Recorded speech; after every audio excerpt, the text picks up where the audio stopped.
नमस्कार। पॉलिटिक्स में आप सबों का स्वागत है। और आज हम पॉलिटिक्स में बात कर रहे हैं कि अब उपेंद्र कुशवाहा करेंगे क्या। बेटा से इस्तीफा दिलवाएंगे या फिर 6 महीना तक बढ़िया से मंत्री पद भोगेंगे, क्या करेंगे। क्योंकि कल उनके भाषण से ही ये समझ में आ गया था कि ये अब जो है सो हथियार डाल दिए हैं। और जब जब ये हथियार डालते हैं ना, तब तब ये अपने परिवार की बात करते हैं। जब जब हथियार डालते हैं या इनकी राजनीति खतरे में होती है, तब ये विचारधारा की बात करने लगते हैं कि हम और नीतीश जी, समता पार्टी, सब तो एक ही विचारधारा के हैं ना, बीजेपी अलग विचारधारा का याद आने लगता है। जब तक इनकी चलती रहती है कुछ याद नहीं आता है, एकदम बल्ले बल्ले रहता है। जैसे ही इनको रोका जाता है या फिर इनकी राजनीति को विराम लगाने की कोशिश होता है, फुर उड़ जाते हैं। इस बार गच्चे पड़ गए। सामने नीतीश या लालू नहीं है जो इस राजनीति को बनाए रखना चाहते हैं। सामने बीजेपी है जिनको इस राजनीति से मतलब ही नहीं है। या सच कहिए तो ये राजनीति बीजेपी के लिए खतरा है। बीजेपी तो चाहती ही है कि ये राजनीति खत्म हो जाए। इसमें कह सकते हैं कि उपेंद्र कुशवाहा और मदद ही कर रहे हैं। अब देखना दिलचस्प होगा कि जनाब जो है बेटा को इस्तीफा देने के लिए कब कहते हैं। अगर नैतिकता की बात अगर है तो उनको इस्तीफा तो दे देना चाहिए। बेटा किसी सदन का सदस्य तो रहा नहीं, और आने वाले समय में कोई चुनाव भी ऐसा होने वाला नहीं है जिसमें बेटे को विधान परिषद या विधानसभा में जाने का मौका मिल जाए। और विधानसभा में जाने की बात है तो सरकार उपचुनाव को तैयार भी नहीं है कि सासाराम से पत्नी को इस्तीफा दिला के बेटा को लड़ा दे, और उतना कॉन्फिडेंट भी नहीं होंगे कि फिर दोबारा हम जीत कर भी चले आए। तो कह सकते हैं कि पहली बार उपेंद्र कुशवाहा सफर फांसी में फंस गए। सफर फांसी बहुत मुश्किल हो रहा है इनको। जब हम करें तो करें क्या। एनडीए में थे, एनडीए में हैं, एनडीए में रहेंगे, इसके कहने के अलावा तो इनके पास कुछ है नहीं। कोई आधार तो बचा नहीं है। जब तक इनकी उपयोगिता थी बीजेपी ने बढ़िया से इनको एक एक चीज चूस लिया। हालांकि बीजेपी जरूरत से ज्यादा इनको दिया भी है, जिसका कोई मतलब नहीं था। उपेंद्र कुशवाहा की राजनीति इसी बार विराम लग जाता जब ये अकेले लड़ते थे। फिर गठबंधन बना के तो 2020 में भी तो लड़े थे। क्या स्थिति बनी थी। पप्पू यादव, एआईएम, क्या क्या क्या क्या, बसपा, सबको मिला के वो बड़ा गठबंधन बना दिए थे। क्या को विधायक जिता पाए, कितना वोट ले पाए। तो ये क्या कह सकते हैं कि ये जो बीजेपी का फैसला है या बीजेपी ने जो इनको झटका दिया है, और उस झटके के बाद जिस तरीके से परिवार की याद आई है, इस बार परिवार भी खेवैया साबित हो ऐसा दूर दूर तक दिख नहीं रहा है। वैसे उपेंद्र कुशवाहा जी की कल की बात हम एक बार आपको सुनाते हैं, वो सुनना जरूरी है। क्योंकि याद करिएगा कि जब जब ये फेरा में पड़ते हैं ना, तो इस बात को जरूर कहते हैं। जरा सुनिए क्या कह रहे हैं उपेंद्र कुशवाहा जी। तो गठबंधन में हम हैं तो कोई हमारी विचारधारा से मेल नहीं रखने वाला है, कोई समूह, कोई कहीं भी, कोई भी तो बीजेपी के साथ मेल रखने वाला है तो वह भी वोट में साथ है। कोई राष्ट्रीय लोक मोर्चा, जनता दल यूनाइटेड की विचारधारा से अपनी सहमति रखने वाले लोग हैं, तो इन पार्टियों के कारण वोट में हम लोग एक साथ हैं। तो अलग अलग विचारधारा के मानने वाले लोग बिहार में हैं, और सब लोगों के वोट को एक साथ लाना है। तो ऐसी परिस्थिति में सब लोगों का गठबंधन है। यही इसीलिए तो राजनीतिक दलों के गठबंधन की जरूरत पड़ती। कोई भी राजनीतिक दल गठबंधन दूसरी पार्टियों से क्यों करता है? इसलिए कि सिर्फ वह पार्टी रहे तो समाज के सभी वर्ग के लोग वहां नहीं होंगे। दूसरी पार्टी अलग रहे तो समाज के कुछ वर्ग के लोग उनके साथ हो जाएंगे, कुछ उनके साथ हो जाएंगे। लेकिन गठबंधन में अगर सब दल एक साथ, कई दल एक साथ आ गया तो सभी अलग अलग विचारधारा के होते हुए भी एनडीए में गठबंधन में लोग एक साथ वोट करेंगे, और इसलिए गठबंधन इसलिए एनडीए। तो गठबंधन की जरूरत भी इसीलिए है। तो भाइयों और मित्रों, जो लोग भी राष्ट्रीय लोक मोर्चा या राष्ट्रीय लोक मोर्चा तो बात का संगठन शुरुआती दौर में समता पार्टी बनी थी। समता पार्टी की जो विचारधारा वहां से चलकर नीतीश कुमार जी और फिर हम लोग भी उसी के पार्ट के रूप में अलग हुए हैं। बिहार में जो सामाजिक बनावट है या सच्चाई है, जो सामाजिक बनावट है, इस सामाजिक बनावट में समता पार्टी की शुरुआत हम लोगों ने की थी। धीरे धीरे चलकर नीतीश कुमार जी के नेतृत्व में लोग संगठित हुए। तो जो लोग भी शुरुआती दौर में नीतीश कुमार जी के साथ, जनता दल यूनाइटेड के साथ संगठित हुए,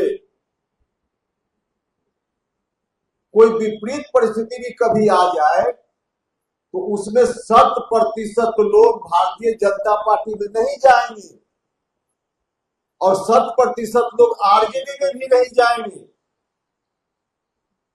वो किसी न किसी रूप में जहां है वही रहना चाहिए। बिल्कुल स्वाभाविक सी चीज, और इस सच्चाई को सब लोग जानते हैं, मालूम है सब।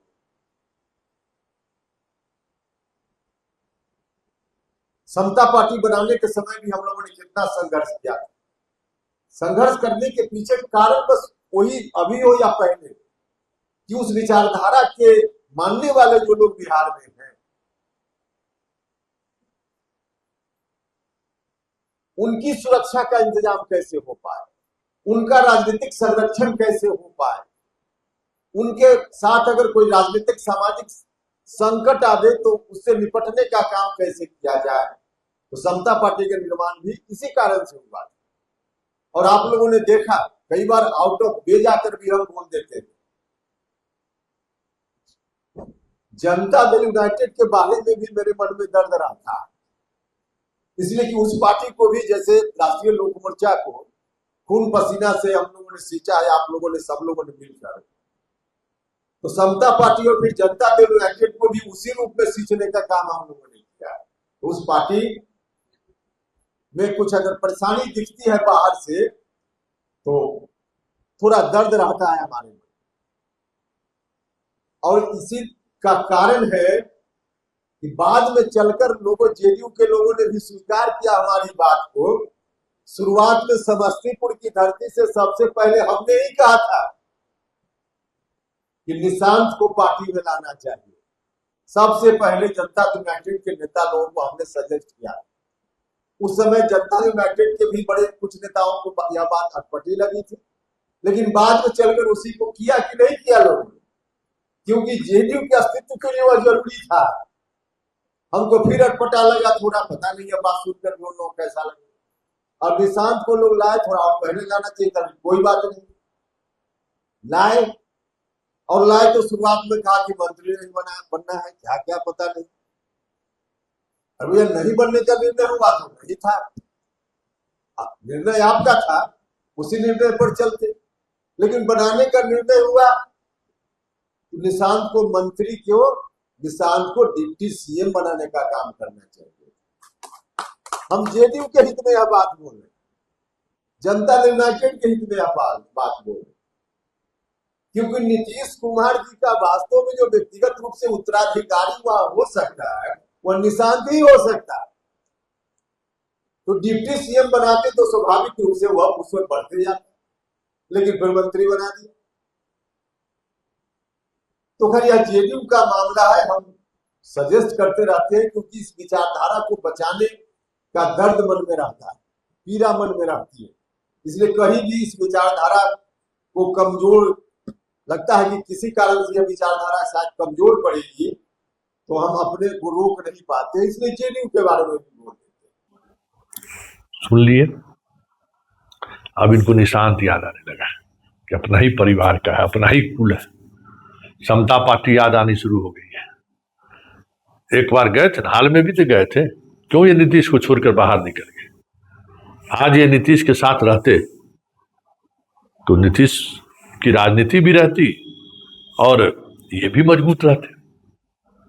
लेकिन ये तो बेचैन आत्मा है। इनकी बेचैनी जो है इनके राजनीति की खूबसूरती है। बेचैन हो जाते हैं, बेचैन होकर चले गए, अपनी पार्टी बना लिए, बीजेपी से मिलकर एक अलग 4 5 6 7 6 सीटों ले लिए। जो हुआ सो आप देख ही रहे हैं, और जो होने वाला है वो भी देख ही रहे हैं। राज्यसभा सदस्य के रूप में अब जितने दिन रहे, पार्टी के विलय को लेकर मीडिया के द्वारा अगर बीजेपी खबर चलवा रही थी तो इनको ये बात समझ में नहीं आ रहा था क्या कि क्या करवा रहा है सो, हैं? एक भी विधायक अब बचेगा इनके साथ क्या? मंत्री बनाइएगा, बेटा के जगह पर किसी और को मंत्री बनाइएगा? नहीं ना, ज्यादा से ज्यादा सोच सकते हैं पत्नी को मंत्री बनाओ। तो ये जो बेटा, पत्नी, बहू और खुद ये जो परिवार का जो 4 कोण है, उस कोण का जो पॉलिटिक्स है, उस पॉलिटिक्स को संभाल पाइएगा कुशवाहा जी? इलाज हो गया इस बार, बेहतरी इसी में है कि अब सियासत छोड़िए, बहुत हो गया। बहुत सिद्धांत और नीति की बात किए। अब जहां आप खड़े हैं और सामने जो खड़ा है उसको आपके सियासत और परिवार से कोई मतलब नहीं है, और ना ही उससे कोई खतरा है। हम अक्सर कहते थे कि जब तक लालू है तब तक नीतीश भी है, चिराग भी है, मांझी भी है और उपेंद्र कुशवाहा भी है। जैसे ही लालू खत्म हुआ ये सब लोग खत्म हो जाएंगे, क्योंकि जिस कहते हैं ना, जिस पेड़ से ये लोग निकले हैं, डाली अलग अलग डाली में, पेड़ भी है लालू यादव, वो जैसे ही सूखा डाली वैसे ही सूख जाएगा। इसलिए लालू के कमजोर होते ही नीतीश कमजोर हो गए। आज लालू के पास अगर 50 सीट रहता है तो नीतीश कुमार गद्दी से बाहर हो जाते क्या? उनको कोई मुख्यमंत्री की कुर्सी से हटा देता क्या? नहीं ना। लालू कमजोर हुए, पहली बार बिहार की राजनीति में नीतीश भी कमजोर हो गए, कुर्सी उनको छोड़ना पड़ा।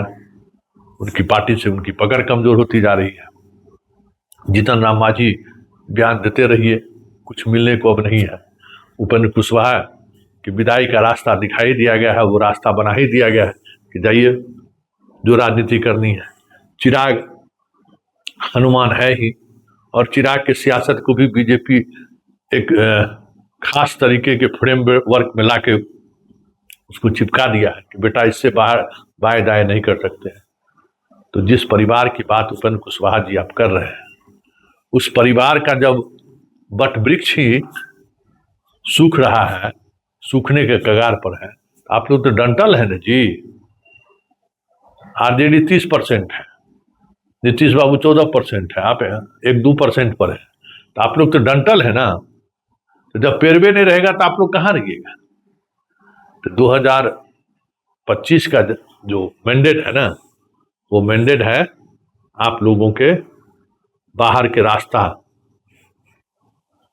देख लीजिए, यही मैंडेट है। खेल खत्म है, क्योंकि लालू भी खत्म है।